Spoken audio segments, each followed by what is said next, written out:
Okay, thank you, sir. So, yes, a very welcome to one and all present here. On behalf of Anantrao Pawar College of Architecture, I, Professor Almas, welcome you for the webinar 5 Decades of India's Built Environment by eminent architect Dikshu Kukreja, New Delhi, in collaboration with 5 colleges from Pune, we APCOA, Anantrao Pawar College of Architecture, along with Shivaji Maratha College of Architecture, Bharati Vidyapit College of Architecture, Vidya Pratishthan School of Architecture, Baramati, and MET School of Architecture and Interior Design, Nashik. From past 2 years, that is 21-22, for the development of students, we have organized various sessions. And this year, 22-23, we have this webinar. The aim of this webinar is to benefit all college students with a wide platform where students can interact and gain knowledge. So now, before starting with the session, there is a kind request to all the participants that after this webinar, we have created a feedback form link for which some particular questions about today's webinar need to be answered correctly, and hence you'll receive the certificate. So thank you. Now I request Architect Priyanka Barge ma'am to give brief about the webinar. So over to you, ma'am. Yes, thank you, ma'am. Am I audible, ma'am? Yes, you are audible, ma'am. Yeah. Okay. Thank you, Almaz, ma'am. And on behalf of entire Vidya Pratishthan School of Architecture, Baramati, my name is Architect Priyanka Barge. I am Assistant Professor at VPSOA, Baramati. I welcome all present dignitaries, faculty, staff, dear students, and all the participants. It's my privilege to have various schools of architecture under one roof to conduct an event together as a joint venture. And I would like to thank Principal of Anantrao Pawar College of Architecture, Dr. Rajendra Kohli sir, for organizing such a platform for knowledge sharing. So this idea basically was first introduced or initially initiated by Anantrao Pawar College of Architecture, Pune, and they have approached 4 different colleges to join them. And the 4 different colleges were first Bharati Vidyapit, deemed university. Second was VPSOA Baramati. Third was MET School of Architecture Nashik, and the fourth one was SSM SCOA Pune. So all these colleges supported APCOA Pune, and so this virtual venture was possible. So this webinar will be focusing upon the change in architectural design approaches, issues, challenges in the changing urban and climatic scenarios.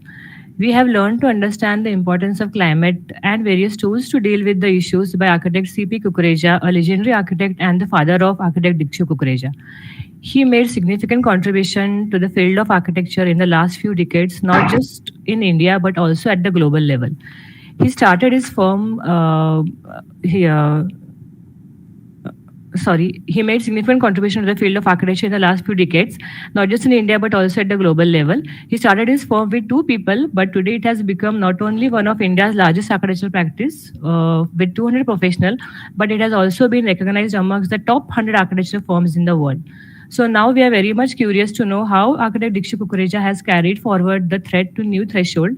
And with this, I would like Dr. Rajendra Kohli, Principal APCOA, to formally introduce architect Dikshu Kukreja with his words. So thank you, sir, and over to you.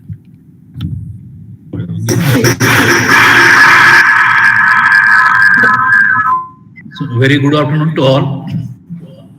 And I welcome all the principal presents here as well as all the students fraternity from the different colleges of architecture under Pune University as well as Bharati Vidyapit deemed university.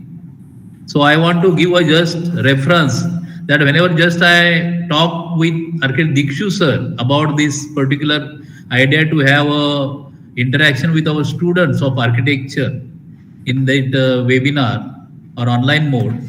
So sir has given a positive remark to accept our invitation, as well as he has also given one positive thinking that why not some other institute or other students also can't be participate, so that it can be a wide platform where the students and the faculty will interact in this session.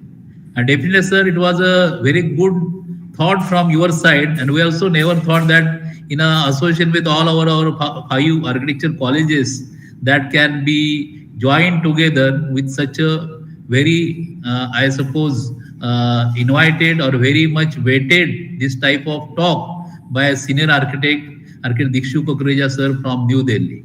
So again, instrumental for this particular organizing our ex-president of Council of Architecture, Architect Vijay Garg sir, who has always been a mentor for all our institutes in India to give such a good personalities in architectural profession where students can be given about their career development, the challenges in profession, and new opportunities where the students will definitely have opportunity to interact with such a well-known architects. So I thank you to all the principal, especially principal and management of Bharati Vidyapit School of Architecture Pune, then MET School of Architecture Nashik, Vidya Pratishthan School of Architecture Baramati, Shivaji Maratha School of Architecture from Pune to have together to work on this particular webinar. And I also appreciate the hard work of all the coordinators from each colleges who has taken for last 1 month their constant and continuous connection with all the college, because you know that Baramati is maybe 80-90 kilometers from here, Nashik is another 150 kilometers from Pune. So like we have taken not only the colleges from Pune, so other institutes from this zone of Pune region we have together. But again, sir, I want to inform that after having this association with 5 colleges, again so many colleges have approached me, why not we also can't be participate. Then I told them definitely in the future time we will invite sir on a physical mode in Pune, and definitely with a big auditorium, maybe 500 capacity or 1000 capacity, we will organize sir's presentation for all our fraternity of architects as well as the students community in Pune. And definitely I suppose another 2-3 months we will planning for that, and your particular interaction, your views, and your all knowledge throughout this particular 5 decades that you are going to present today will be definitely benefit to our society, and students will also have a chance to meet you personally. So I am waiting for that moment also. So again, I thank to Dikshu sir, then his particular associate Architect Rajendra Kumar sir also giving always a help to our all this event.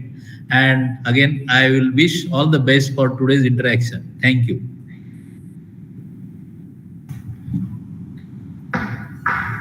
Thank you very much, sir. Now I request Architect Dikshu sir to give brief introduction about our today's guest, Architect Kukreja sir. Over to you, sir. Yes, yes, ma'am.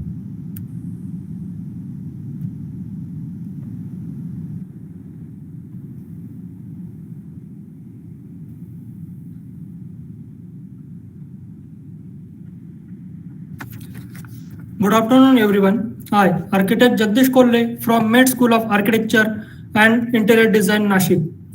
It's a great pleasure for me to introduce our speaker today, Architect Dikshu Kukreja, who is going to share his thought on 5 decades of India's built environment.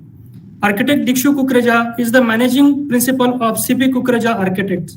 He received his B.Arch honors as a gold medalist from School of Planning and Architecture, New Delhi, India. He attended the prestigious Taliesin Fellowship at Frank Lloyd Wright School of Architecture, USA, and received his Master of Architecture and Urban Design from Howard University. His work spanned through 30 countries that impacted 10 million people through 1,000+ projects. His firm, CP Kukreja Architects, has international offices at USA, Japan, UAE, and Vietnam. His thought-provoking writings on issues on urbanism and environment regularly get published on leading national and international media. He has been closely associated with Ministry of Commerce and Industry, Government of India. He has also worked as an advisor with state and national authorities on national calamities that occurred in country such as pre-earthquake reconstruction in Gujarat, post-tsunami reconstruction in southern India, and flood relief in Kashmir. Apart from his interest in design and academia, Architect Kukreja is also an active philanthropist. He initiated the CP Kukreja Foundation for Design Excellence to support design students from architecture and allied disciplines. Not only this, March 2022, India Pavilion got selected amongst the top 3 pavilion from 190 countries at the World Expo 2020 in Dubai with 1.65 million visitors. Also, it's one of the only 3 pavilions to be retained after the expo ends. In March 2022, his book, 5 Decades of Built Environment, launched at the internationally acclaimed Jaipur Literature Festival, where architect Dikshu Kukreja and Anurima Kukreja presented the book to former Honorable Vice President of India, Mr. Venkaiah Naidu. Also, architect Dikshu Kukreja conceptualized and developed Deciphering Design with Dikshu, a talk show hosted by NewsX along with Disney Plus Hotstar. It's a 8-episode series focused on the discussion with famous leaders from respective field. Architect Dikshu Kukreja selected as Best Citizen of India, Face of 21st Century Architecture in India, and featured in Who is Who of Asia. He got selected amongst the top 100 architects in world in 2021, 2022, and also awarded in 2018 and 2019. In 2020, he selected amongst the Asia's top 5 architects in the annual World Architecture 100 survey. He was received award Bharat Shiromani Award for Excellence in Architecture and Bharat Seva Ratna Gold Medal Award by Global Economic Progress and Research Association, Tamil Nadu. He also received award for Excellence in Architecture from former Prime Minister Dr. Manmohan Singh in 2015. Apart from this, architect Kukreja has also delivered many lectures in national and international summit conferences, design expos such as Shanghai Corporation Organization, NRI World Summit UK 2022 USA, Dubai Expo 2020. He is also conversation with Patrick Schumacher of Zaha Hadid Architects, The Future of Indian Cities. He also featured on Z Business, The Big Idea special interview with Dikshu Kukreja on architecture and construction in India. He has also delivered an excellent lecture on architecture, response to changing timings at TEDx Sushant Lok. Thank you. Thank you very much, sir. So now I request our today's guest speaker, Architect Dikshu Kukreja, sir, to take over with the session. We welcome you, sir. Well, thank you very much. I must say I'm delighted in this post-COVID world to be interacting with so many students from across different schools of architecture in Pune and its vicinity. And of course, I have to admit that I'm thoroughly missing the opportunity to be there with you guys physically and be able to have a one-on-one and in-person meeting and presentation. But like I said, in the post-COVID world, maybe this is one of the ways we are being able to exchange our thoughts, our ideas, our experiences. So I hope my conversation with you today and the presentation that I make is something that is engaging and of some value to all of you. I thank you very much to the faculty and the different schools and the principals for organizing this wonderful event. I appreciate the students for their active participation. And I also want to thank for a very, very glowing and humbling introduction. So thank you so much. But let me go ahead and start sharing with you and take you through this journey, what I call the 5 decades of India's built environment. And we decided to put this book together because, as we were approaching 50 years of our firm, CP Kukreja Architects, we thought that, looking back, we realized that actually and very honestly speaking, we didn't even, sometimes when you're busy with your day-to-day work, you don't realize the volume and breadth of work that you are ending up creating over time. So when we did this, we felt there is so much work and experience that is there that the firm has in the last 50 years, that it would only be fair that we are able to relate that and bring that together and share it with the design community, architecture students, and of course with society in general. Because one of my missions is not just about creating iconic projects, but more importantly, it's about reviving in India the importance and significance of our profession, which at one time was regarded the highest profession that you could think of. But in contemporary India, I personally feel that things have slipped as far as our profession goes.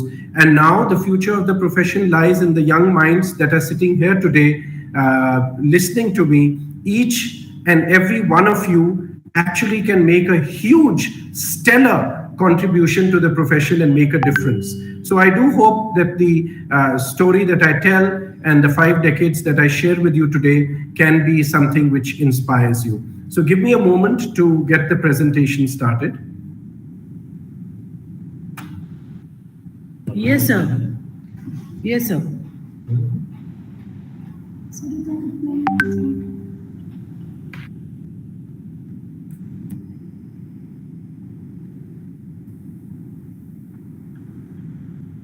So I hope you see on your screen 5 decades. Yes, sir. Okay. So this is actually the book that we have created, 5 decades of India's built environment. Like I said, and why the 5 decades? One aspect is, of course, because the firm has completed 5 decades, but also because, as I will show you in a few minutes, how the transformation that has happened in Indian architecture has been more significant in the last 5 decades than at any other point. So this is the book which you see here.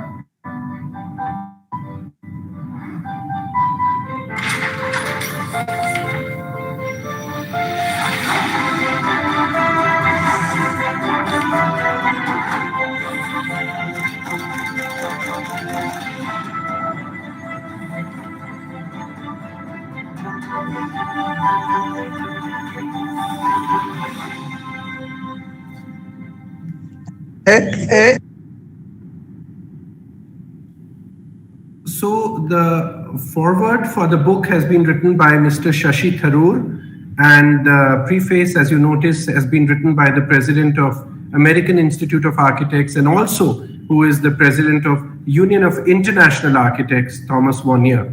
I hope you guys get to see the book and I hope you enjoy it. But let's begin the journey. And this journey is about, it starts really, I'm talking about post-independent India. But when we gained independence, along with that, a certain kind of tragedy also unfolded, which had never actually happened before in the history of the world. And that was the partition. And with the partition, the displacement of the largest population ever to have taken place in the world, and how India and Pakistan got created as 2 countries, followed by Bangladesh, of course, later. But suddenly, we all always believe that one sense of belonging is to the land where you are born or the roof where you have over your head. And overnight, whether you are a prince or a pauper, you are displaced from all that familiarity and safety and security of your home, of your belongings, is a very, very unnerving experience. Actually, an experience that I don't think can be even felt by any of you or me in this generation. But certainly if we speak to our parents or grandparents, some of whom experienced this, we realize the enormity of this event.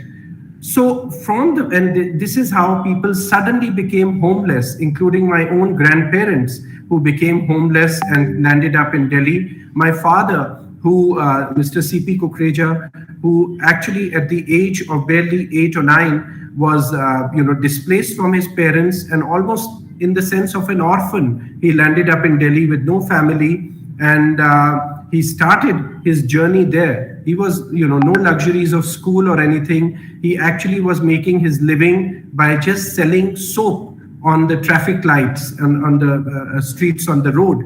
And from there to reach where he has reached and helped the firm reach is a story very few can actually be proud of. But this is what the partition was about. But I'm going to now fast forward to the 70s. And the reason is that really the 50s and 60s was where India was just grappling to stand on its feet, because after the partition, as a young nation, we were more concerned about fighting famines and floods, drought and hunger, rather than building iconic buildings. So then come the 70s, and that's where the changes started happening. So the Prime Minister of India that time, Indira Gandhi, decided that a modern university needs to be created in India. And the idea of the Jawaharlal Nehru University came up. The first such university ever in the country to come up, which would be on 1,000 acres of land, which was right here at that time on the outskirt of Delhi, because it was in South Delhi. Today, of course, Delhi has expanded to tens of kilometers across. This happens to be in the heart of Delhi, but 1,000 acres of land, a university for 10,000 students, and it was a big competition. And Mr. Kukreja, at the young age of barely 31, went on to win this national competition where the stalwarts of the architectural profession had participated. And his approach to architecture, which continues to be our approach today, and today the world is talking about it, is about sustainability. So many of you young students who have been learning about green buildings and sustainable design will probably find in this image itself principles of architecture that we are taught in our design studio. And that by that I mean the selection of bricks as a natural material, local material. So, then you see the deep overhangs that have been created on the building facade, which are preventing direct solar glare or heat to be transferred into the building, double walls, etc., etc. So all these principles of sustainability are reflected in the design in the early 70s. But why did he win the competition? What was so unique? It was not just the architecture of the buildings, but what Mr. Kukreja presented was a new way of looking at education. Up until then, the IITs which were coming up and otherwise in India, it was thought that the education is where in a campus, faculty is designed and planned to live on one end of the campus and the students on the opposite end of the campus. They are not supposed to mix. Here, the whole idea was turned on its head. So what you see here was for 10,000 students, 16 clusters were created, and each cluster had co-living, as in you have these three buildings which are here, which are hostels for 200 students each. So 600 students, and close to them was the faculty living. So the students and faculty were living close to each other because he felt that the learning is not confined to just academic classrooms, but learning goes beyond those hours also. And the time that students and faculty can get to informally spend with each other is also part of a very healthy learning process. And that way the campus was dispersed with student and faculty housing, and all the natural contours of this very rocky and sloping site were preserved to create a series of water reservoirs, which you can imagine in today's Delhi, where we talk about the whole city going dry. These have become such precious commodities. The academic nucleus of the campus was confined to this center right here, with closely knit buildings, with the principles as we have learned in North India of self-shading and compact design of buildings. So this is that academic nucleus that you see with the different schools of architecture, the different schools, academic buildings. This is the library building, which became the tallest building like beacon on the campus, and then other buildings as well, which you notice here. And then the idea was that the building should engage with the landscape, and students should be today, 50 years later, we are now talking in universities about multidisciplinary learning. But he created that idea in his design right at the beginning in the competition by creating these kind of corridors and colonnades and shaded pergola elements of connection between different buildings, with the idea that students from humanities can go over to take classes in sciences and vice versa. So this is the kind of elements of architecture which are driven out of the hot and dry climate of Delhi, where shaded colonnades or walking spaces are necessary.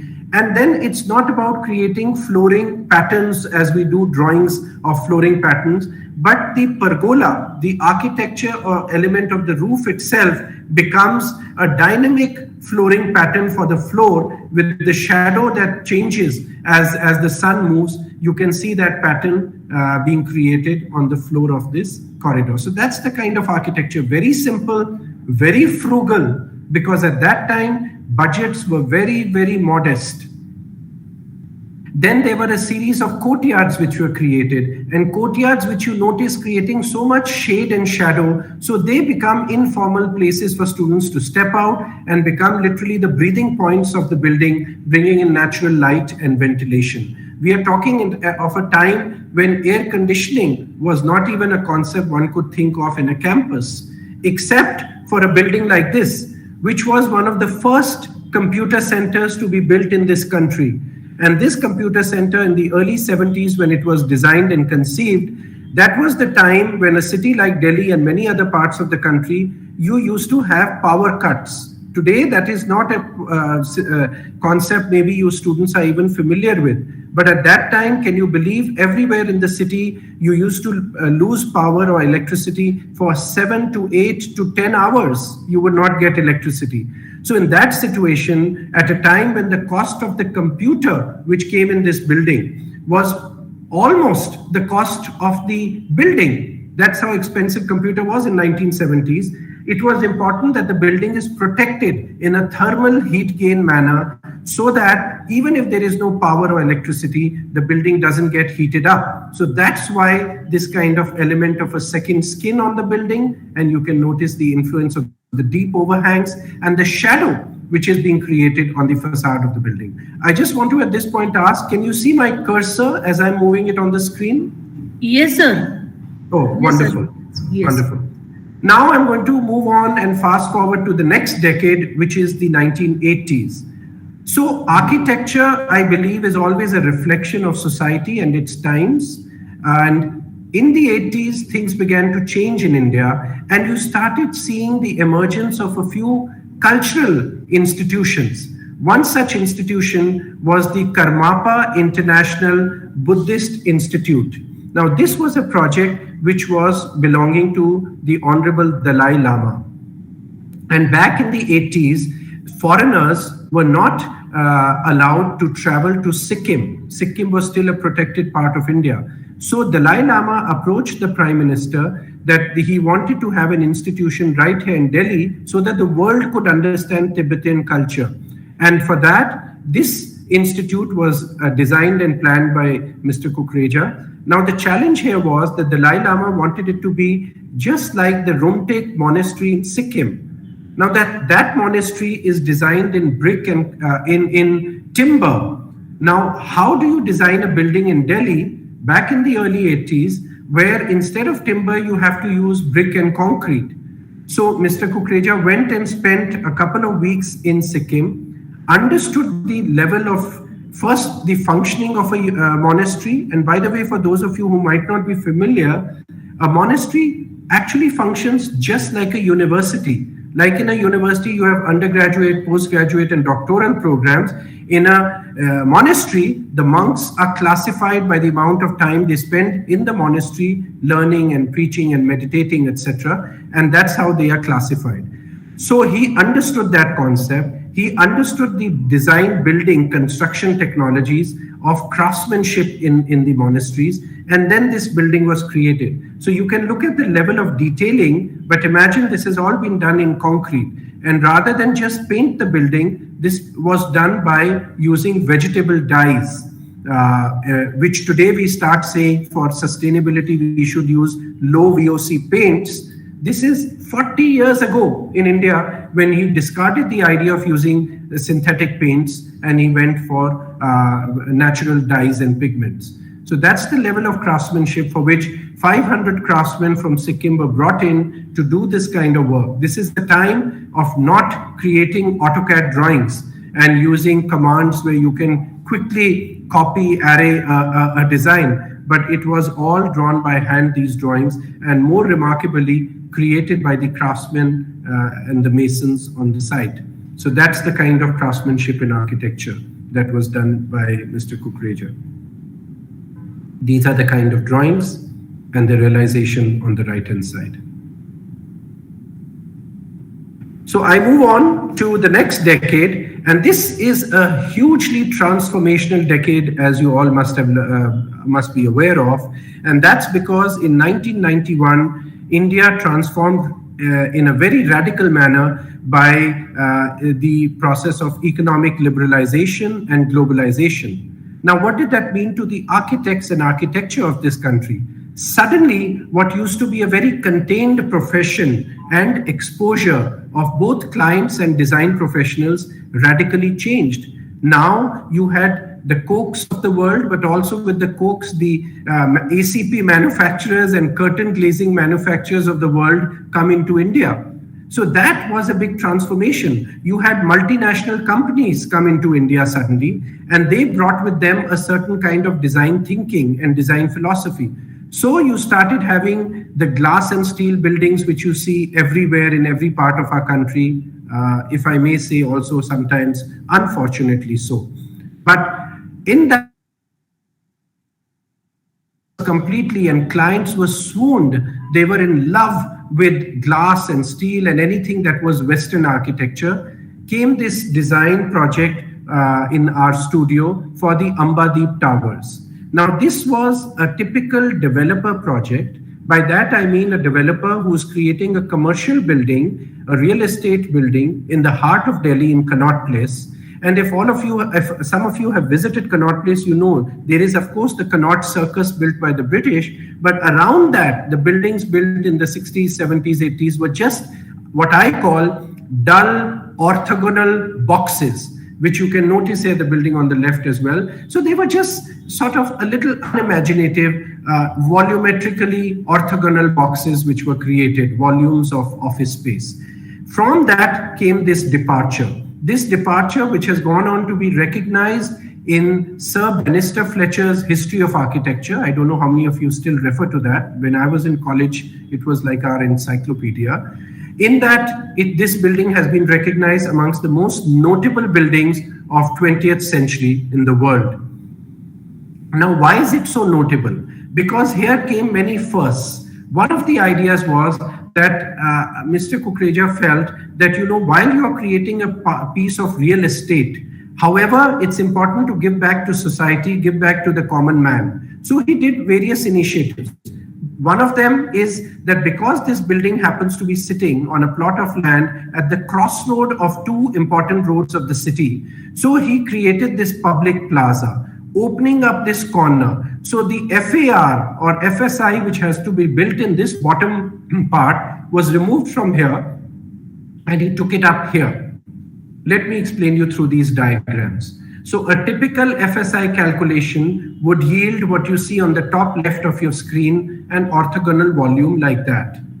From there, to recognize and appreciate the corner of a city and keep that visual continuity of the city for the pedestrian, he removed that volume and took it to a higher level and created a public plaza. Now, we all know that these kind of things exist a lot in Western countries and, even in the East, whether it's Singapore, etc. But, and of course, in our history of Indian architecture, you always had public spaces, the chalks, etc. But here, it had started going missing, as I explained in Connaught Place. So he created this public plaza. And then from there, what he did was that it was about, rearranging the volume of the building. And by rearranging, I mean, it was first, if you see on the left of your screen, these terraces were created. Why were the terraces created at these levels? Because from a statutory bylaws point of view, you need, as per the Delhi Fire Service, refuge areas in a high-rise building at certain heights. So wherever that height demanded a refuge area became the volumetric disposition of the building. By that, I'm trying to explain you that sometimes we architects think that statutory bylaws are limiting to our imagination. But if we can be creative, those limitations can actually become inspiration for creating our own architecture. After this, what he felt was that the facade of the building is like a canvas. Now, why not bring art into the city? Art at a scale which was never ever attempted in our country. And by that, it was not about creating murals or creating some art on the podium or in the plaza, but he literally covered the building in these 1 inch by 1 inch glass mosaic tiles, which create an art, an exciting, inspiring art for anyone who passes by here, finds the building pleasing. And in addition to that, the idea was also that, in a place like Delhi, I don't know how many of you have visited it, but the moment you go up on a 4th story or 5th story or beyond, you suddenly see how green the city is. Delhi is one of the greenest capitals of in the world. It's a very green city, which you never realize when you're at a pedestrian level because of the traffic and the chaos, etc. So what he felt was that for a common man living in a ground-storied house or in a slum or wherever that person is living, he will,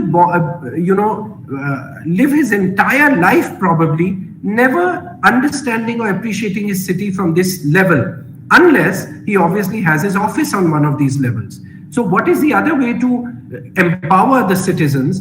This is one of the first buildings in the country, amongst the first, to introduce a concept of glass elevators, and that too on the facade of a building. I'm talking about early 90s, which is 30 years ago.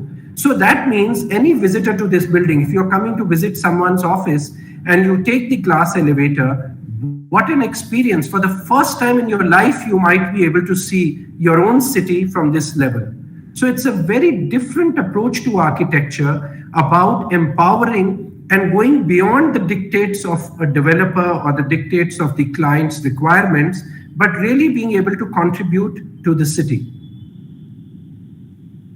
These are some images of the Ambadeep building. The level of detailing, the inspiration from Connaught Circus, as you can notice in some of the design elements, and yet an obedience and a reference to our own Indian patterns of our Indo-Islamic architecture. That's the 1 inch by 1 inch. Again, this building was designed at a time when there were no AutoCAD drawings. So all of this was hand drawings and hand generated art. I move on to the turn of the century, turn of the millennium, and how architecture began to change from the early 2000s. In the early 2000s, started an awakening, an awareness in our society about looking at nature and looking at environment. We got an opportunity here in our office to participate in a national design competition for the Gautam Buddha University in Greater Noida. Now, for me personally, it was like a challenge where the firm had this rich legacy of being attached and associated with the Jawaharlal Nehru University, which Mr. Kukreja had won and designed. So when I participated in this competition, it was a challenge that, could we, while we had designed many universities across the country, but here was another very prestigious one coming back in the country, being developed in the capital city. So this is the image, not a render, but a real image of Gautam Buddha University, which has a very strong inspiration from Buddhist architecture. And at the same time, it has its contextual references and importance given to sustainability. So this is the academic core of the campus, where you see that's the library building. There's a large lake that has been created with an image, with this large statue of Mahatma Buddha sitting here. And so the design program in the competition talked about 5 different schools, academic class buildings. But what I proposed is 8 schools, because I said the requirement might be of 5 today, but we must keep in mind about future requirements as well. So I proposed that there should be 8 schools. I even went on to propose what those schools should be in which field. And lo and behold, when the construction of the project started, the clients decided that they should actually build all the 8 schools. The reason for one of the inspirations for me for why 8 and not 7 or 9 was also when I read about Buddhism, the eightfold path that Lord Buddha had spoken about, which inspired these 8 folds or 8 academic buildings.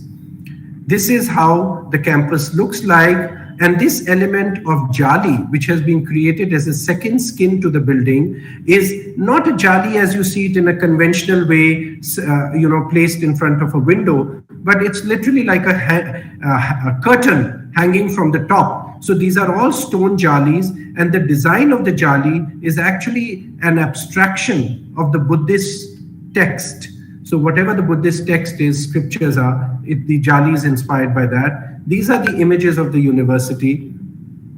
And I'm pleased to tell you that this university has been selected amongst the 10 best designed university campuses in the whole world in the league of Harvard, Cambridge, Oxford. Here is another project, a school, which we designed in the Aravali Hills in Gurgaon. So this school is also, again, a reflection of sustainability. It is the first platinum rated institutional building in the country, school building in the country.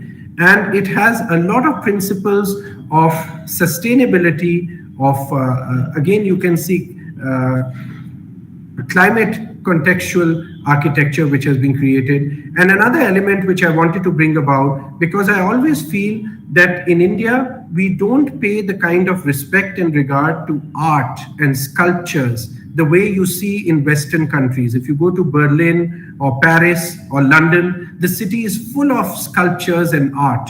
In our country, that used to be a time, but now it has gone. So I thought that the best way for students, or the future of tomorrow, Indian society, the students should learn about art is not just sitting in classrooms like some of you are sitting right now, but actually by having art introduced in the campus. So as those young minds walk past these buildings, they automatically, subconsciously start respecting and realizing the sensitivity towards art, and that can go on to be an influence for them in latter years. So that's the master plan of the campus. So if I was to explain you a little bit about the master plan, the idea was that this is a very rocky site. And on this rocky site, there is hardly any water. So how do you run a building when there's no water supply? Because it's out in the rural area. So what we did was we found that there is a depression in this very rocky site. So in that depression, we proposed that a water reservoir should be created. Another reason for this was that we realized, because we do a lot of research in the office and we are a multidisciplinary firm. So when we start designing, we take the inputs of our structural engineers, electrical, plumbing, and even firefighting. So all of us sort of think together or brainstorm. So we realized that if there was by any chance a tragedy like a fire to take place on this campus, the site at the top of a hill with hardly any good vehicular access, that a fire engine could reach the site. So in that case, what is the point of giving a statutory requirement of a 200,000 liters or 2 lakh liters of a fire tank as an underwater tank? Because if you provide an underground tank, all that does is that it is going to be, just having maybe some rodents or reptiles like snakes or lizards or whatever swimming in it, because the water will never be used. So we took special permission from the local authority, fire authority, that we will give an undertaking that we will provide 200,000 liters of water on the campus, but rather than having it in an invisible underground tank, we have created a lake in the middle of the campus. And believe me, this lake has become such a beautiful focal point where students gather, sit on this area, default starts acting like an amphitheater. It becomes the convergence point of the campus. Incidentally, many Bollywood films have been now shot on this campus. And then we thought that why not now bring art into the lake also? So we engaged with the local village women there, and what they create as floral patterns or rangolis, we took that, and that became the pattern by using all the broken ceramic tiles which were being wasted from the campus. and they became the pattern of this lake. So it has this magnificent artwork inspired by the local village people, and in that sense it got them a work opportunity also, because they were then engaged to carry out this work.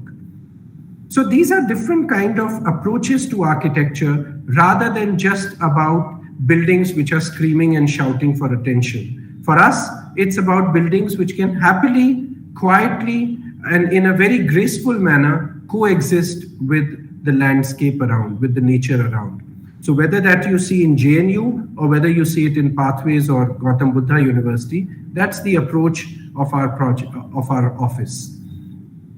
I move on to more recent times, and I bring to you the last part of the presentation, which is this last decade which has just gone past. Now, this decade is something which you all, or all of us, should be very proud of, because today India is globally, and I have been traveling around the world, and I see that the kind of respect, awe, and admiration that India and Indian architecture is beginning to draw is never been there before. Of course, when I say never been there, I'm talking about post-independent India and contemporary Indian architecture.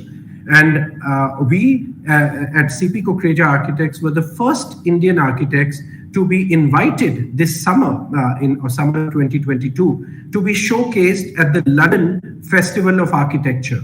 That was a big achievement for, you know, a prestigious place like the London Festival of Architecture wanting to showcase the works of an Indian architecture firm. So I'm going to show you a couple of projects from this last decade, just to give you an idea of the direction of how architecture today is progressing. So let's start with the government project. Now, when I say government project, I'm sure for some of you, the first thing that might have come to your mind is, oh, this has to be boring. It has to be something which will never be of a good quality, because only private people do good projects. Government cannot build it. But here, this is a project which I'm showing you, which is the new Secretariat of Madhya Pradesh. And this is a 1 million square feet facility, which we have designed. And this building, and again, this is not a render, it's the view of the completed building. I'm happy to inform you that this building and project has been selected as the best designed government building in Asia. So that's a huge achievement for Indian architecture. And I'm not taking the credit alone. It's to do with the client always, it's to do with the construction agency, and it's to do with everybody who was part of this project to make a building like this, which is being recognized at a global level.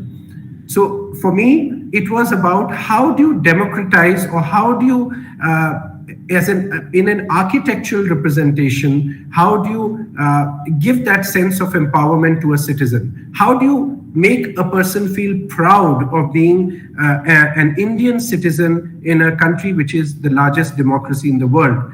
So this building, which happens to be sitting on the top of Arera Hill in Bhopal, we created these elements that you see here. So there are these 4 elements which have been created, and these are, for me, the 4 beacons of democracy, because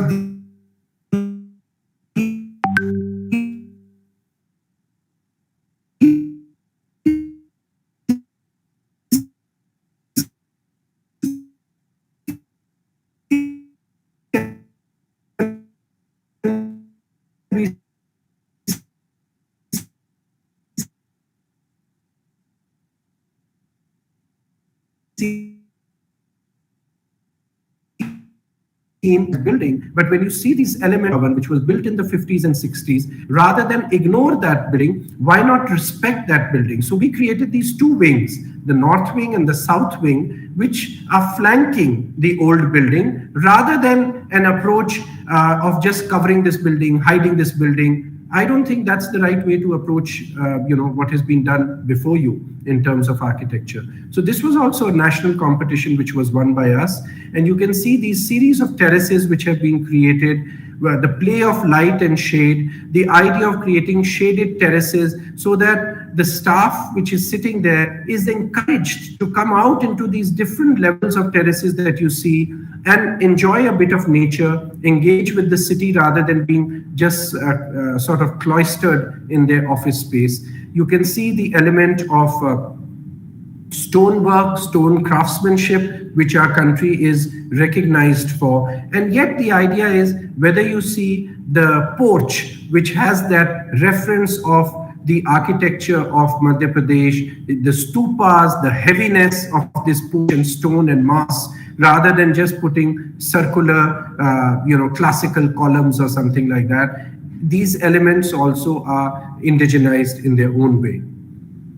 I move on to another project which is more about smart, modern, contemporary approach to design. And this is amongst India's first transit-oriented development project. I think some of you in your colleges now are taking up TOD projects, but this is one of the first ones which we conceived in 2014. And it's about, again, giving back to the city in many ways. So this happens to be in the part of East Delhi, a part of Delhi which is East Delhi. Now, if you've been to Delhi, when you come to Lutyens Delhi, South Delhi, you see so much greenery and parks like Lodi Gardens, Nehru Park, etc. But when you go to East Delhi, it is like the armpit of the city.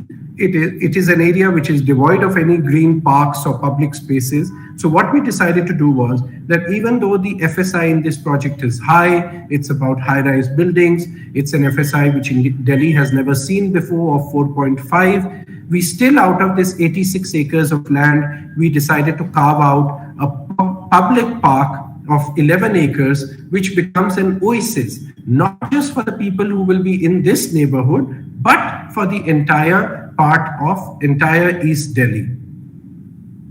This is how the overall project looks. By the way, this building that you see is under construction and is going to be the tallest building of Delhi.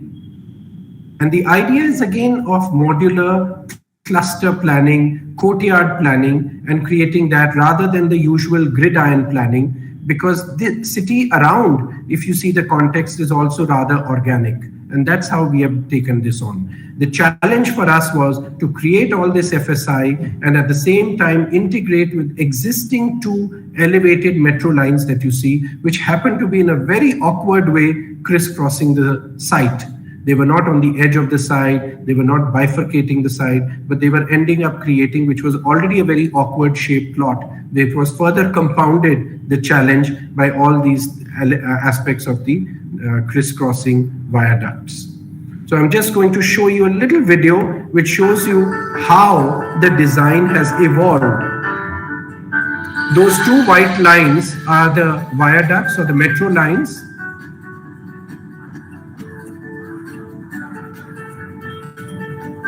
So the idea was more about concentric planning rather than gridiron planning, and inspired by the lily pads, we took these lilies, as I call them, different clusters, and they were created in the entire site. Importantly, this project is a mixed-use project, and therefore you have a mix of uses like retail, commercial, offices, etc., residential.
So along with IDOM, we created this kind of a development.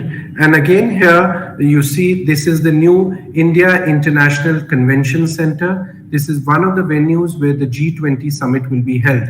I'm sharing with you this project again to give you a sense of how Indian architecture is evolving. These kind of buildings earlier were seen in Tokyo, Germany, US, and these kind of places.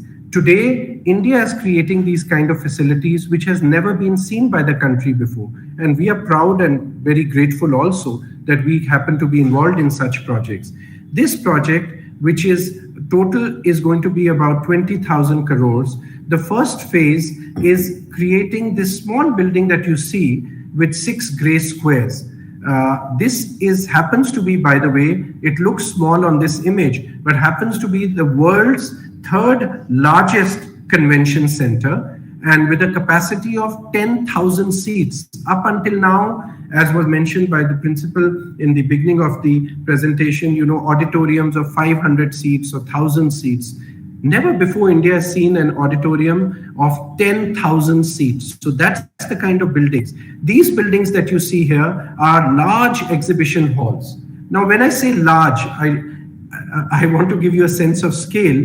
This one building that you see where my cursor is equivalent to the size of 4 soccer fields. 4 soccer fields, not even one soccer field. And the spans are going up to 250 feet of each column spacing. So that is the incredible size and scale of buildings.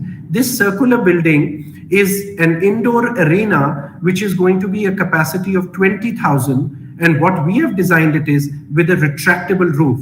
So in a good weather in Delhi, like you have now, the roof can actually be opened up.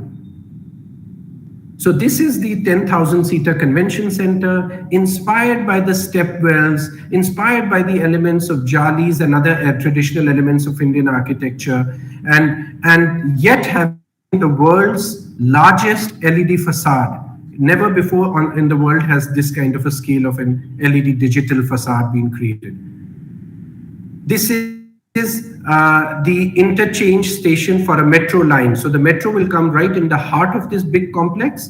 And this is the transit hub that we have created from the underground metro. So you can take a light rail and go to the rest of the complex. This is the main foyer into those exhibition halls. You can see the scale of the building, the scale of the spaces. And then for me, what is important is about, as you might have by now realized, the integration of art with architecture.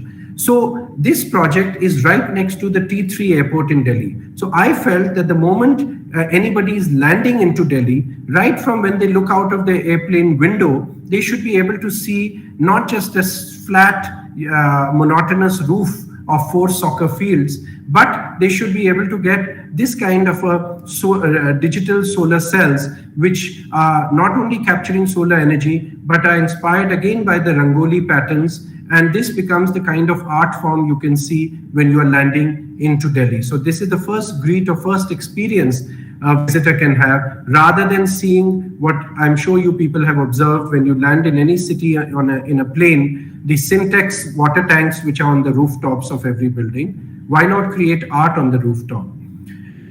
One more project I want to talk about is the India Pavilion, which we designed at the Expo Dubai. I want to talk about it because it's a building which is very different. It had a lot of challenges. To some, it might look like an orthogonal box, but the design process had so many challenges that the site which was given to India, out of that, 40% of the site was such that was to be taken away after the expo. And the Indian government told me, but we want you to create a building which will remain permanent there after the expo also. So therefore, I was by default confined to only 60% of the site. And to make matters more challenging, the client wanted the full FSI of the project to be built here rather than reducing that. So that's how the building became, because the theme of the expo was about mobility. So I thought, why not create a facade which is a mobile facade, which constantly changes and becomes a backdrop to show the diversity, the vivacity of India. And through that, you can keep representing the different patterns of India. So one week, if you're celebrating Assam, you show Assam on the digital facade. The other, you can show something else. So that's how you represent the diversity, rather than create a building which is either an architecture of Rajasthan, Maharashtra, Kerala. Why not create an architecture which constantly changes? The other reason for this also was that, imagine as an architect, if you are told by your client that you have to create a building which will remain a permanent building after the expo ends. Your natural question is going to be, what is that building going to be functioning as after the expo? To that, even though the expo has finished, the government even today doesn't have an answer. So I had to create a building which tomorrow could be a museum or an office or a library. And therefore I decided, let's have a facade where, depending on the 4-storied building, whatever that building is used for, we can open the windows, or we can transform the facade in any way so that you can control the amount of light and views and ventilation that goes into the building. And also, in the hot climate of Dubai, this acted as a second skin. So this is what I wanted to share with you about the 5 decades. But I do want to end by sharing with you, young students, that sometimes you might hear from people that the architecture profession in India is not promising, and what are you doing in architecture, and how can you really make a difference? Now, I believe that no matter what the circumstances might be, if we have a sense of conviction, we can go out there and make a difference. So besides the architectural practice that I have shared with you, which I am involved in, I am also involved through our foundation, CP Kukreja Foundation for Design Excellence, and the very young and inspiring team that we have here in the office, involved in various initiatives. So one such initiative is what is in front of you on your screens, a new television series, which I'm going to be hosting, called The Tale of Two Cities. This is a program which, if you can mark up in your calendars, is going to be showcast on WION channel, which is part of Z Television Network, on Saturdays and Sundays. Saturdays at 7:30 p.m. and Sunday afternoon. This will be on the WION channel, and it premieres on 29th of October. Now, what's this program about, and why am I doing it? I don't want to be a TV star, but what I want to showcase to the world, and incidentally, this program is not just in Delhi and Pune, it's going to be telecast in 170 countries around the world. That is the kind of enthusiasm the television network has about the show. So what I'm doing here is, I have been traveling around the world, and we have, our research team in the office selected 8 global cities, and in parallel, we chose 8 Indian cities. So I have traveled around the world and met with not the urban planners or architects, but actually the heads of state, presidents and prime ministers. So this image in front of you is of the Honorable President of Colombia, and he's a very famous man. He's just, his term has just ended last month, but he is a champion of climate change. He has written many books, and I went and met him in Colombia, and we took the city of Bogota, and he spoke about Bogota, and in our office we had done research, and I spoke about Ahmedabad. So we paired these 2 cities. Our pairing is not defined by physical dimensions or population of a city, but we have brought out interesting facets of the architecture, urban planning, and culture of cities.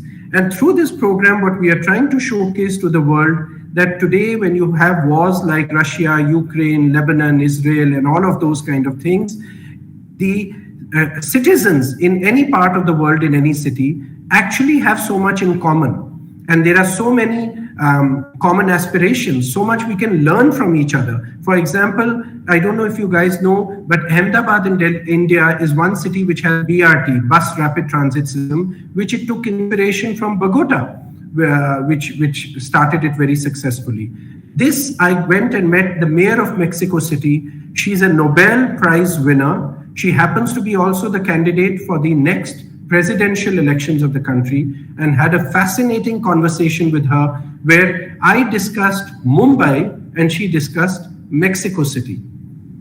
Then I went to and met with the former president of San Marino and their industries minister, and I interacted with them. I don't know, for those of you who might not know, San Marino is a small country. In fact, one of the smallest countries in the world, sitting in the middle of Italy. And can you believe it? Even though it has a population of just 34,000 people, one little part of Pune, small part of colony of Pune, 34,000 people, and it is still the oldest republic in the world. It has never been conquered. So with this city of state, you can say, of San Marino, I compared it with, if I was there with you, I would have started doing a quiz with you, but I compared it with this place in India called Auroville. And Auroville, as you might be knowing, is a very, very special place in India, which has its own laws, its own police, its own education policy. So it's very unique. So we compared the two. So you will get to know more about it in the show. And this, I went to the country called Albania, and there I met with the Prime Minister, and we discussed their capital, Tirana, and I talked about Panjim in Goa. So these are the fascinating conversations I've been having, and I hope you get to enjoy them on the TV show. But if you notice the image on the left, which is the Prime Minister's office, can you believe it? The Prime Minister of this country happens to be, he's a very, very dynamic man, inspiring. He's almost 7 feet tall, 6 feet 9 inches or something, tallest Prime Minister, I'm told, in the world. But more excitingly, he happens to be an artist by profession. So just look at his table, which is his Prime Minister's desk, and it has all the possible color mediums that you can think of, from sketch pens to pencil colors to crayons to watercolors. And on the walls is everything that he has sketched and doodled.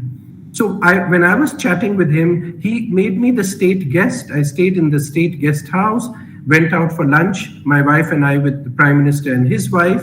Very warm person. Here with our politicians, it's not so easy to have these kind of exchanges. But look at easy conversations we had, his arm around my shoulder. And he told me that, when people come to me, my ministers or my bureaucrats, to discuss the country's problems, I keep listening to them, but I also keep doodling. And he showed me his doodles.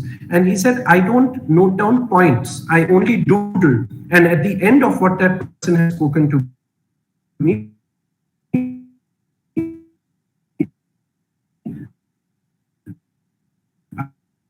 I give them my decision. Politician, share your comments or any questions.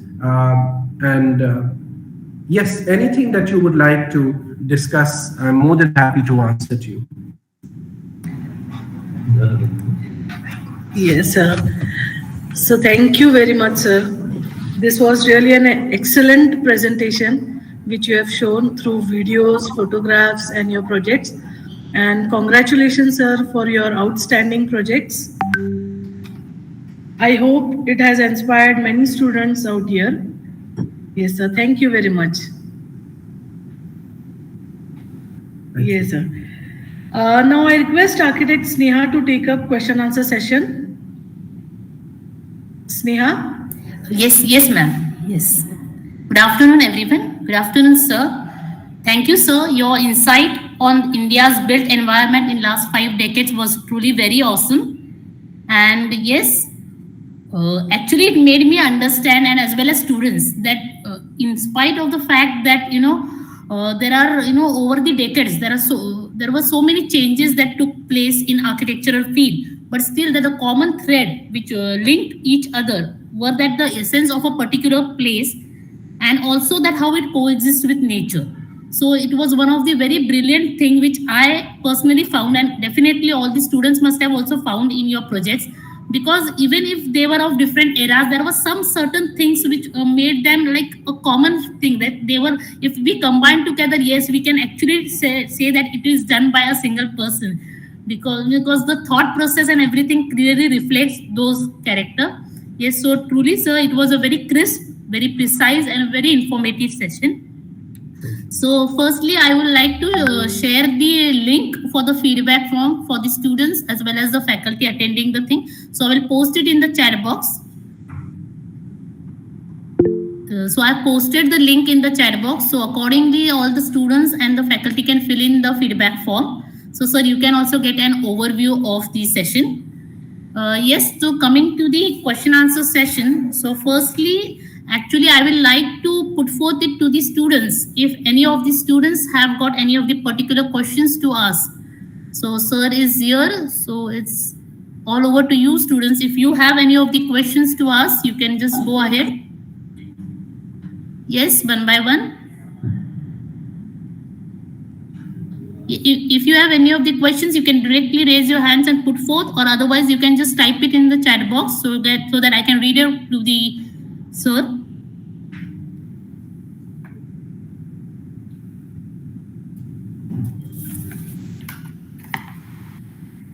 Well, sir, actually, some of the students, we had conducted a small session in all the colleges where they actually went on to read also the book which you had actually, published, the 5 decades of India's built environment. So there was some of the basic questionnaire also which was being made ready by the students who were actually very curious prior to this presentation also to know about those things.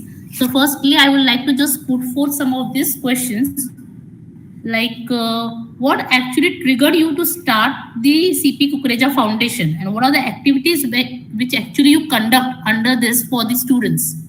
So can you just let us know about some of these activities which you conduct for the students, sir? Sure. So the idea of the foundation is that we want to, while we are contributing to the built environment of the country and abroad through our projects, we also believe that we need a medium to be able to take on other initiatives which can have an indirect benefit or influence on our society and our built environment. The foundation, we want to engage with the young minds. We want to create avenues for encouraging creative students from creative fields such as architecture, interior design, art, who can come forward and participate, and they can be a platform to showcase their talent. Ours is a very difficult profession, and for a young budding architect to be able to climb the ladder of success or to be noticed and appreciated for his or her work, it's important that we should be able to create those avenues and platforms. So the foundation is basically one such platform where we hope that by being able to create this kind of a position, students can participate in its activities and thereby achieve recognition. So one of the things that we have been doing many competitions, scholarships, internships for students from time to time. And right now, as we speak, there is a competition which is being co-hosted by us with NASA. And I'm very happy to know that I was told that, it has created a record. Never before have more than 500 registrations. I was told the number is even more than that, probably close to 600. The number of registrations that have been done for that design competition by students in NASA. So that's through the NASA that has been organized. And we'll be giving not only cash prizes, but importantly, being able to take the students' work to international platforms as well. So these are the kind of initiatives. We would be delighted if the young creative minds want to come and be part of CPK Foundation, part of CPK office, be part of some of these projects, or would like to share their ideas of what they would like to see the foundation carry out as activities. This is basically being done for you guys. It's a foundation meant for you, and we are there to help realize your dreams. So whatever you would like, let us know. We'd love to do that, and come and be part of the movement that we have here in the office. In our office, it's not just about bagging projects. It's about really trying to make a difference. Yes, thank you very much, sir. Actually, the students were really very curious to know all about this. Just wanted to ask, sir, some of the cases in the latter of the projects which you had shown, just this one of the question that triggered one of the student, they were asking like how economics play a crucial role, because the projects you saw, like the convention centers which were of like capacity of 10,000 and everything. So, how are the economics work? Do these spaces really work in true sense of words? Like, are they so feasible? But how many times in a year do these places are actually active? And in other times, then what is the actual way these spaces could be more utilized in a proper way in that case? Right. So it's a good question, but I want to share my thoughts with the young students here that, when I was in college also, and when I used to get crits on my design project, there was a lot of emphasis on the cost economy of it or the frugality of it or the budget of it. But I think India is now very differently poised from when I was a student. So while the budget and economy of a project will always be very, very important, today the way the country is being looked at internationally is different, which means if India has to really be, it is part of G20, but if it is the third or fourth most developed country in the world with the highest GDP, etc., whatever these kind of economic numbers are, if the country is poised to be a global leader, we need to have that kind of infrastructure and facilities. Now, convention centers earlier, as even I used to think, are considered white elephants, that how often will you use them? They might be used few days in a year, the rest they will be lying vacant. But that's not the way it today is. For example, this convention center of Dwarka, which we are building, I am told now that it's nearing completion, that there are orders being taken for bookings for even 2025.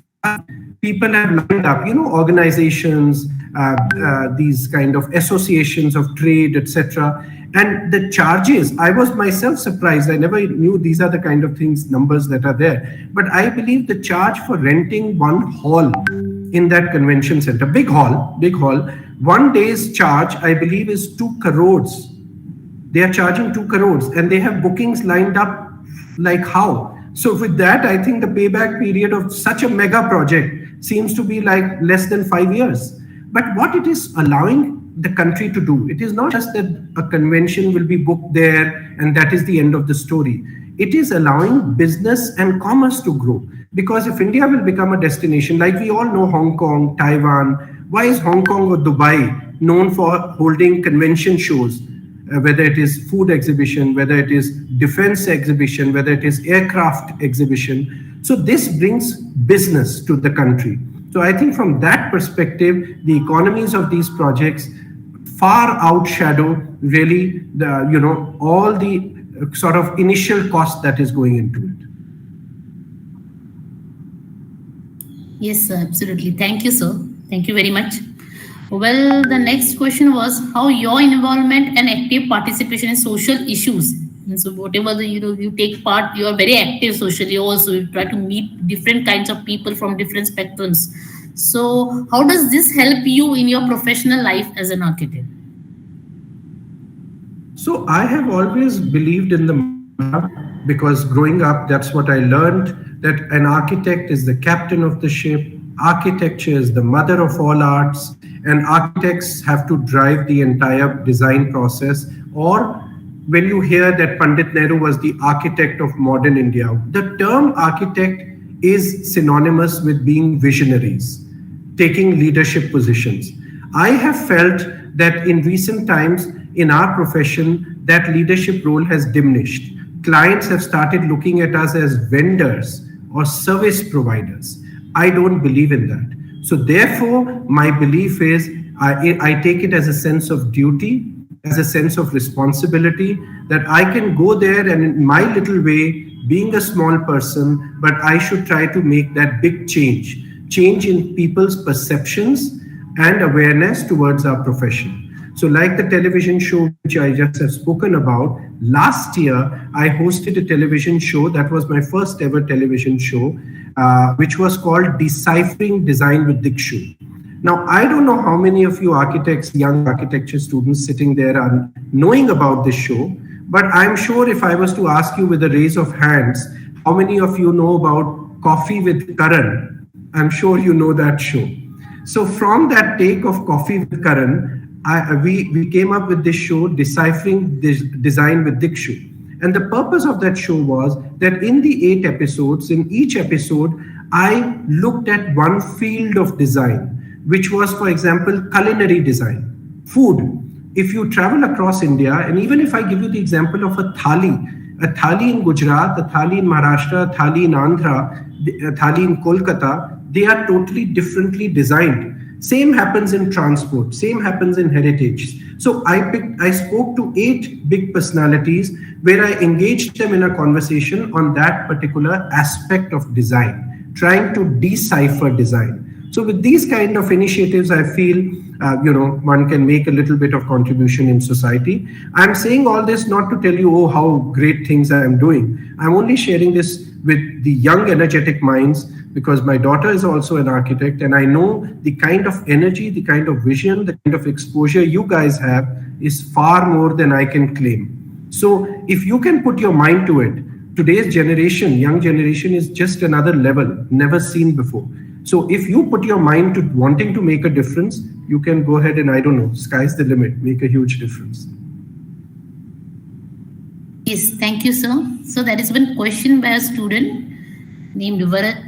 Okay, he is asking, we cannot go ahead without knowing our past. I had a doubt that while designing these projects, have you taken any references from the heritage sites in India?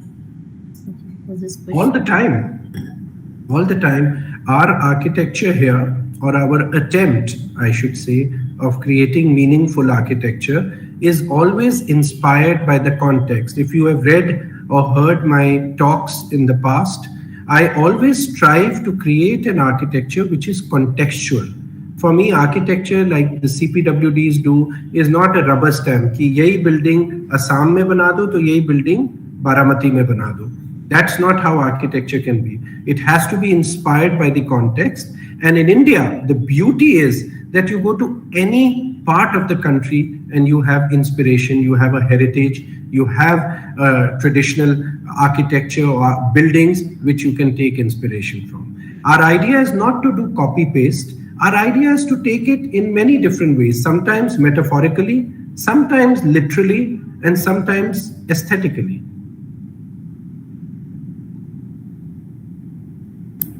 Yes, thank you, sir. Yes, so one of the questions is, what software competencies are advisable at students level, like from the pass out ones to the freshers? Like, are they so much important, and to what extent they should be stretched?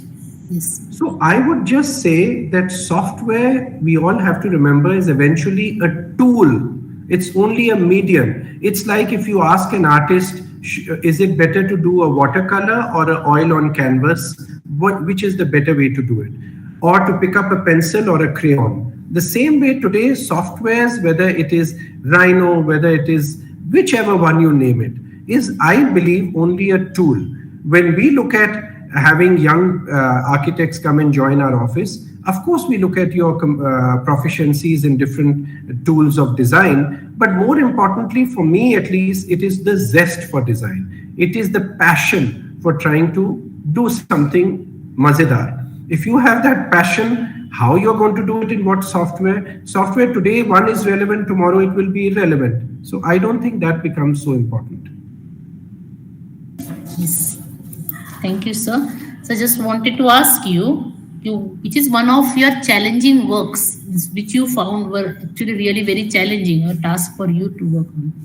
So that answer, I think my team here can probably answer better than I can answer, because one of the things we try to do in this office is that strive to take on challenging projects, because that's what keeps our DNA, that's what sort of is our DNA and keeps our sort of environment in the office so charged up. We like to take on challenging projects. So at the moment, I can say that we are very happy that we have been able to work on the tallest building of the country, the longest building in Asia, like 1 kilometer long, the largest span structure in the country, and things like that. So we enjoy that. We are very happy that at least the office has a reputation that we have delivered such projects and continue to get such projects. But I feel almost every project that our office works on is challenging. Okay, just wanted to know, what are your thoughts on the blue-green infrastructure, and can that be implemented in a smart city mission? No, absolutely. In fact, I must share with you, young guys, that you have heard so much about the term smart city. It was actually something which our office carried out a research about 9 years ago on the whole concept of smart city, and presented it to the government of the idea of smart city, from where this whole thing has become what it has. But having said that, I feel that blue-green is really not only part of smart cities, but tomorrow part of smart towns and smart villages. That's the way human civilization will continue to be able to survive on this planet. So I think as architects and designers, you hold a prime responsibility that whatever you design, it could be the interiors of a shop you get tomorrow, it could be a mega TOD project like I showed you. In any project, any endeavor, you have to keep in mind the aspect of blue and green. Now, when I say shop, I don't mean you have to bring water into the shop or start growing trees, but I just mean that you need to understand that the environment has to be at the core of your design approach. Yes, thank you. Thank you, sir. Final question, Manoti. What encouraged actually you to write this book, The 5 Decades of India's Built Environment? What was the motivation behind it, or what were the initial thoughts behind all these things? So very honestly, it's something which evolved. There was no such big idea we had in mind. We were not even thinking really so seriously about it.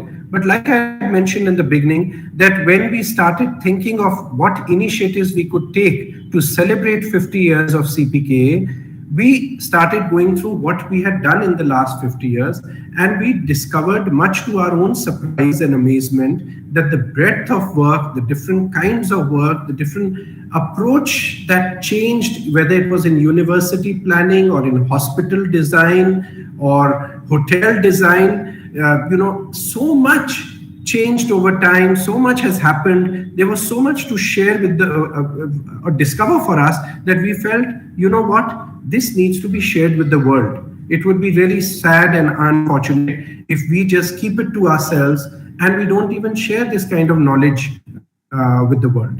And that's what became the inspiration to create this book. And I have to say that the book is really, I can't take major credit for it. If my contribution was 20%, 80% of the driving force behind the book was my wife, Arunima Kukreja, who led the effort, along with, of course, a fantastic team in the office. Thank you, Terry. Thank you very much, sir. Yes, sir. Okay. So, yes, students, you have any of the questions still? Yes, Sneha ma'am, we have one question. Yes. Okay. Yes, sir. Sir, you have done many projects on rehabilitation. Okay. So, what are the concepts to facilitate, to reschedule the lifestyle of the affected people? So I think this is more, I would say, a planning-oriented aspect that needs to be looked at. There are various strategies that can be, taken up for rehabilitation, and I would say there's no blanket solution to it. It depends on location to location, project to project, and even the kind of people who are being rehabilitated. For example, there is in Delhi a project which was undertaken of rehabilitation by the Delhi Development Authority. We are not involved in it, but it's to do with, it's called the Katputli colony, which means the puppeteers used to live in that area, and that area was being completely redeveloped. I know in many parts of our country, like the weaving community, the fishing community, or some places just slum dwellers, rag pickers. It depends really what kind of area is being redeveloped or rehabilitated, and I think the strategies come from that. Also comes the, like I said, other aspects of the location, the size of the site, what is in its vicinity. So accordingly, you can rehabilitate, because you can't just relocate people from A to B without giving them social amenities like healthcare, education, etc., etc. Thank you very much, sir. Sir, yes, just ma'am, just a quick reminder. Kindly, all of you just fill in the feedback forms, just because only those who fill the feedback forms, the certificates will be generated to them only. So please, students and all the other faculties who have joined, please kindly fill in the feedback form. Yes, thank you very much. Yes, now I will just hand it over to Almas ma'am. Yes, ma'am. Yes, thank you, Sneha ma'am, thank you. Sir, Kori sir wants to express his view, so I hand over to sir. Over to you.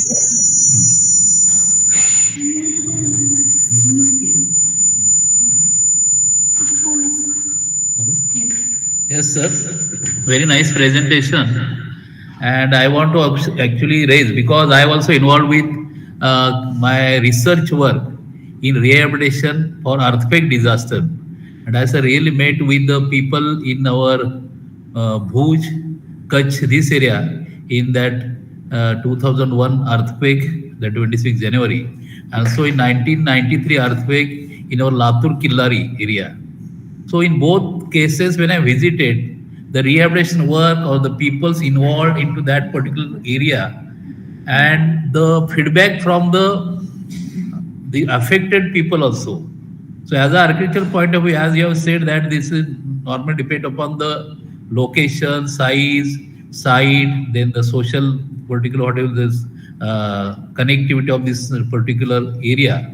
But also, sir, just I want to know that if the involvement of NGOs is there from the particular selection of the site up to the completion, because normally for such project we have a lot of funding from the government as well as from the our other countries also, and we have to redesign and relocating totally different life pattern for these people. So with your whatever the views, just I want to know if the NGOs, those who are working in this area for last so many years, what is their initiative or involvement to rehabilitate these structures along with the help of the architects, planners, and designers? See, I think the role of NGOs comes in because not everywhere and for everything the government can come and play an active role. And in that sense, I think NGOs fill in a very important gap or take on a big responsibility. I think NGOs can play a very critical role in being able to present to the architects or planners a clear design brief of what is the history of that area or the project. I don't mean history, geographical history in that sense, but what that community's aspirations are, what that community has traditionally survived and thrived on, and like I said, their aspirations, their sensitivities, their allergies, so to speak, what cannot work in that community. And because NGOs are rooted to the ground, rooted to the people who belong there, they can come up with a clear, let's say, written brief or a brief which then the architect or planner can put into successful realization. Otherwise, it can be a very confused and at worst, it can be a disaster, because let's say if an architect has to go and rehabilitate, whether it is the earthquake victims or tsunami or any other such calamity, you're trying to rehabilitate means you're giving a person a second life, or you're bringing them back into a sense of normalcy which has got ruptured. And if an architect ends up just interacting, let's say, with the spokesperson or a handful of people, the result can be very distorted and colored. Therefore, the NGOs can play a very big role in giving a more objective, a more balanced brief to what is the aspirations of the people there, and thereby you can end up creating something which is, far better even than what the people were living in earlier. Thank you, sir. Very nice. Yeah. Thank you very much, sir. So can we? So I'm going to just remind the students here that I would love it if you were to send us your opinions or critical feedback, and feel free to be critical. I mean, as architects, we are all used to crits and criticism. So feel free to give your crit to the book if you get your hands on the book, and if you enjoy it or you don't enjoy it, because that's the only way one can improve. And more also, I would be excited to get your views on The Tale of Two Cities. So like I said, it starts every Saturday, 7:30 on WION channel, and Sundays, of course, again. But it starts on the 29th of October. The first episode is with the President of Colombia. So it would be really nice because, as I said, one of the avenues, one of the inspiration for me is you guys. I want to make a difference for your lives, your future, your profession as you practice it in times to come. So what better than getting your feedback, like I said, positive or critical or negative about what we are trying to do here with the foundation. So please do watch the show and let me know. And thank you very much again. Lovely to interact with all of you. Next time, I hope I can meet you in person. I'd be delighted to. So very good thing. And also I want to, sir, request you that if it can be possible to dialogue with you with your projects in Delhi, because lot of our students, there may be some urban or semi-urban areas. They are not thought for such a big scale and on wide side project that just you have interacted with us. And definitely, sir, my so many students may be eager to visit Delhi with such particular campus projects. And in coming maybe future, maybe in winter vacation, summer vacation, definitely with visit and any your persons from your office or many authority that they can interact with the students on your projects, on your live projects, that will definitely benefit to them to see the actual scale projects and to interact with you or your firm's any associate member. So I also want to appeal you that also whatever your this coming well series of presentation, we definitely all students, faculty will have that particular interaction or to see that. And so we'll give the wide publish to do that on our platform of our architecture school. So please hand over that your series and the timetable to our coordinator. So definitely, sir, we will eagerly waiting for your coming particular series. And I wish you and your all firm happy Diwali season coming. Thank you, sir. Thank you. I wish each one of you and all the students who are here a very happy Diwali and a great festive season. And of course, it's a great idea. We'll be happy to organize something like this for a group of students when you come. I know seeing is believing and seeing is learning. So we'll organize something for you as a site visit. Yes, sir. Thank you very much, sir. It was really nice interacting with you. Now I request Professor Sunil Bhosle, sir, to conclude the session with a thanking note. Over to you, sir. Thank you, ma'am. Can you hear me, ma'am? Yes, sir. Yes, sir. Yeah. Thank you, sir, for your intriguing presentation. I'll just conclude.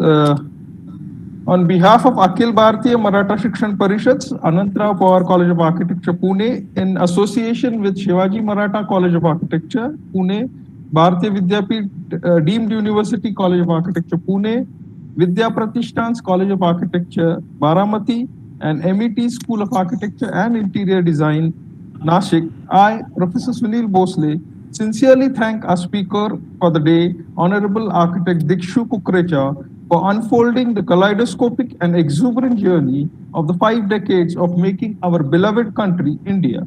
It was indeed a time travel capsule for all of us to savor. Today's takeaways for everybody would be what I have jotted down for Architect Dikshu Kukreja is a mentor, he's a storyteller, he's a transformer, he's a humble and an inclusive person and a multidisciplinary person. And all the nostalgic history which you showed us was truly inspiring. I also thank Professor Priyanka Barge for the brief of the webinar, Dr. Rajendra Kohli for his welcome address, and brief thanks to Architect Vijay Garg from Delhi for making this happen, Professor Jagdish Kohli for biodata, which was very inspiring, the question and answer session by Sneha Chauhan, Swapnali Sutar for making the posters available and a wide publicity along all the social media and the certificates of the program. Architect Almas, my colleague, and Architect Professor Shivani for meticulously planning the event, which is spread across 4 colleges on an online basis. This is happening for the first time in Pune probably, and all the support staff here at a college. And also I must thank Architect Kukreja and his support staff at CPKA and Architect Rajendra Kumar for the background work which made the whole thing possible. Dues are also to our General Secretary, Mrs. Pramila Gaikwad, who made the premises available and made the event happen. And last not the least, but Dr. Rajendra B. Kohli, who is our beloved principal, for making it all happen and being the inspiring force behind all this thing. I definitely welcome you, sir. Next time when you come to Pune, we'll have a grand one-to-one online instead of an offline seminar. and it was definitely intriguing. We'll definitely read your books. We'll come back to you, and I myself will definitely see to it that I give you the feedback on the book, Your 5 Decades of India's Built Environment. Thank you very much, sir. Have a good day. Thank you very much. I request everybody to please on your cameras. Professor Vikram Shah will take an online photograph of the event. Everybody, please on your cameras for a minute.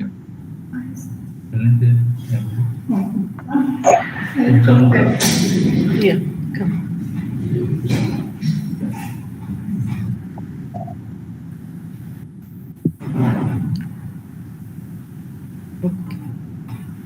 Vikram sir? Yeah, thank you very much. I declare the session closed. Thank you, sir. Thank you, sir. Thank you very much. Thank you, sir. Yes, sir. Yes, sir.